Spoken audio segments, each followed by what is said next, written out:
எதிர்பார்ப்புகள் ஏமாற்றமா? தக்லைஃப் படம் எப்படி இருக்கு? எக்ஸ் தல விமர்சனங்கள். மணிரத்னம் கமல்ஹாசன் கூட்டணியில் வெளியாகி இருக்கும் படம் தக்லைஃப். இப்படம் ஜூன் 5ஆம் தேதி இன்று வெளியாகி இருக்கிறது. இப்படத்தின் எக்ஸ் தல விமர்சனங்களை இங்கு பார்ப்போம். மொழி சர்ச்சைக்கு மத்தியில் வெளியாகி இருக்கும் படம் தக்லைஃப்.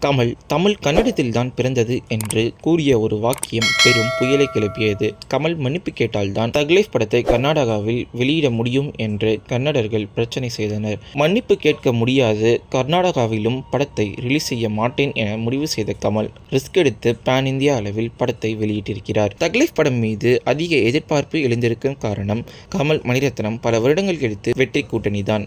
இதேபோல படத்தில் சிலம்பரசன், அபிராமி, த்ரிஷா என ஒரு நட்சத்திர பட்டாளமே நடித்திருக்கிறது.